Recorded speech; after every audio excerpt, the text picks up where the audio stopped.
Today, I want to do a little bit of an education piece for you based on median versus average home prices, and then we'll talk about what the market's doing here right at the end. The reason I want to talk about this is because there's confusion out there about what the media is talking about, right? In some areas of the country, the media is all of a sudden saying that median home prices have dropped, but average home prices haven't, or appreciation is still happening. How is it possible to have a median home price drop and still have appreciation? Well, I want to show you this and share this with you so you can understand a little bit better. First, let me move myself over here so I'm out of the way. So if you look at this, in 2022, for example, I'm using just 5 hypotheticals here, but if you had a home that sold for $200,000, one for $250,000, one for $300,000, one for $350,000, and one for $400,000, your average and your median would be the same number, $300,000, right? However, let's say home 5 was $600,000. Your average home price in that case would be $340,000 because you take these 5 numbers divided by 5, that'd be $340,000. Median just means the middle of a group, right? So in this case, the middle is 300,000. The average and median here in this example is the same thing. Okay, but how can you have appreciation and median house prices dropping? Well, it depends on the group or subgroup that you're looking at. So in this case, last year we had 6% appreciation nationwide, 9% the first half of the year, and then negative 3% the last half of the year. So about 6%, right, as a nationwide appreciation average. In 2023, that would mean you'd have a $212,000 house, 265, 318, 371, and 424, adding that 6% appreciation to last year's numbers in this hypothetical example. Now, let's say in 2023, only 3 of the 5 homes sell because you got the higher price end. In this case, of course, in this area, your higher price point would be anything above 600,000 or 700,000, right? But let's say the higher price point isn't selling as fast because it's just not, right? Because people aren't able to afford it because of the higher interest rates, and move-up buyers are staying put with their 2 or 3% rates from the last 3-4 years.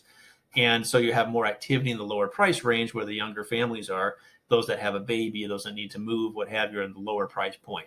So let's say that in this year, these 2 didn't sell. Home 4 and 5 were too expensive. They just didn't sell. But homes 1, 2, and 3 did sell, right? In this case, you'd have a median price of $265,000. That's the middle of this lower end subgroup of homes that sold. The higher end homes don't count because they didn't sell, right? So your median price could actually come down while appreciation is still going up, right? And this year, the forecast is anywhere from, depending on who you look at, 2 or 3% up to 4 or 5% appreciation, maybe even 6 potentially. But let's say 4% appreciation this year. You could have appreciation happening, but the median price come down because there's not as much activity on the higher end of the market. So I hope that helps you understand that a little bit better. Here's a little bit better or more close to home example. I looked at Boise, Idaho specifically and what's happening with the numbers. Again, get myself out of the way here. The median list price, and this is as of today, right? So for right now is 675,000. New listings about 559. Here's where it's interesting. Average days on market 65. Median days on market 28. There's a big difference between those 2 numbers. Why is that? Well, your average days on market is taking into account those higher priced homes that are not moving as fast, and so that average is in a higher amount.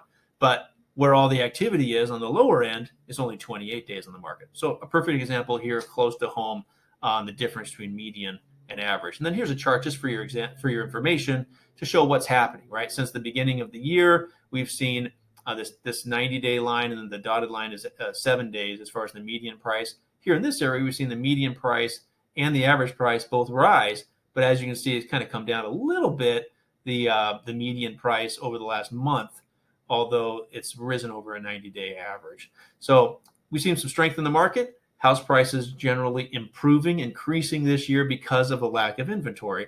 There's just not enough homes on the market, not enough people selling their home, especially on the existing side. So most of it is new construction, as you know, and some existing homes, but not as much as we normally see. Okay, so that's just a little refresher course on median versus average and appreciation, how you can have different numbers going different directions. So if you have clients who are watching the news, CNBC or whatever, and they're saying, oh my gosh, we were seeing median prices come down, I'm going to hold off. I'm going to wait until prices drop further. It doesn't mean prices are falling. Prices are still going up. It's just that we have a smaller subset.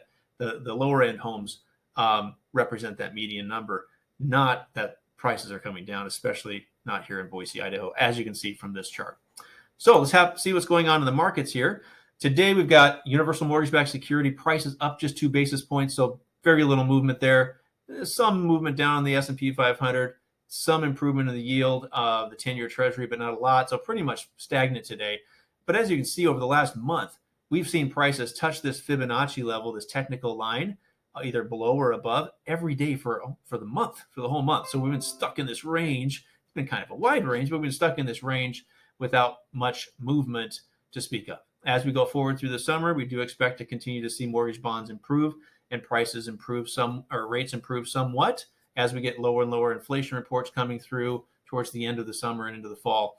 But we could be in for kind of a bit of a stagnation summer here, or at least month or so. We'll see how it goes moving forward. So I wouldn't bet the house on rates dropping dramatically in the next month or rising dramatically, but there is always, as you can see, daily movement. So when you have a client that's under contract, not a bad idea to lock them in if they're going to close within the next 2 to 4 weeks.